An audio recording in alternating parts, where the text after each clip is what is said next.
All right, ladies and gentlemen, welcome back to the channel. Today is just an insane day. I don't have words. I just ended the live stream. There's not a single word in the English dictionary could describe any emotion I am feeling right now, except maybe the words joyed, thrilled, ecstatic. Those actually would work just fine. I mean, Kevin Porter Jr. dropped 50 points tonight.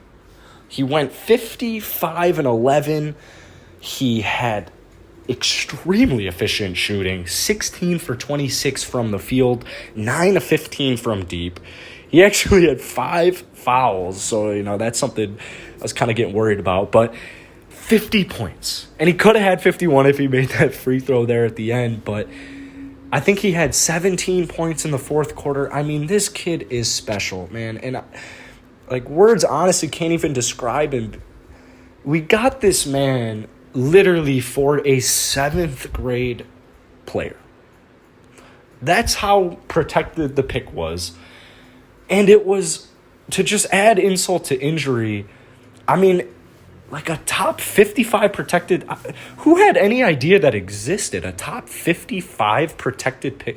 Bro, that is unbelievable. We got him for a stale bag of chips. We got him for like a 7th grade basketball player. I mean, this is just the best possible thing. He is having an incredible season. He's also on my fantasy team, and I just absolutely love him. Oh my God, Kristaps Porzingis got injured, but that's neither here nor there.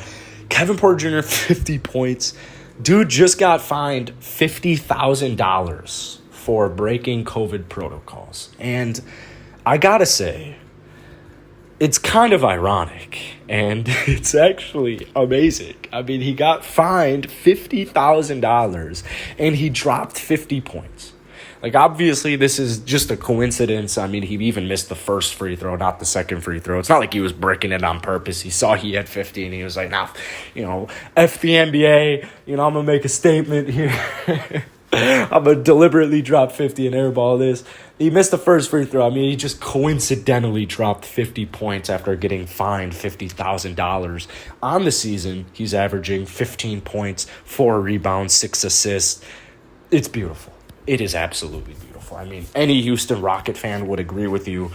But if you're not a Houston Rocket fan and you're just admiring this guy, he's had his learning curves. He's had his bumps in the road since coming to Houston. I mean, take his last game, for example.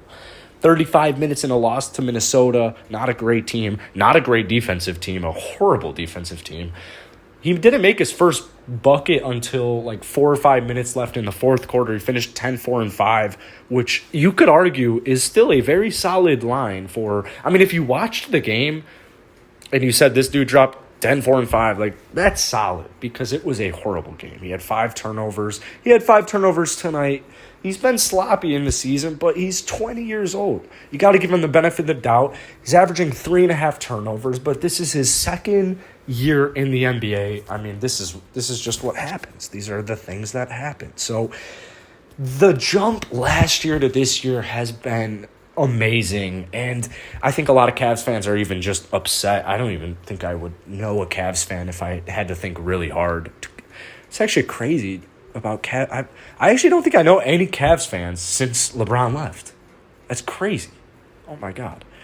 But I'm sure if you asked a Cavs fan, they would be very pissed off because, he only averaged 22 minutes last season and still did very good. 10 points, 3 rebounds. I mean, this dude is good. He's the next James Harden, or the James Harden's the next Kevin Porter Jr. However you want to word it, I mean, it's happening. It's happening. And next year is going to be absolutely phenomenal, not only for Kevin Porter Jr., but for the Houston Rockets just in general. If you enjoyed this video, hit that like button, hit that sub button. Really appreciate it, guys. Do it every day. Have a great night.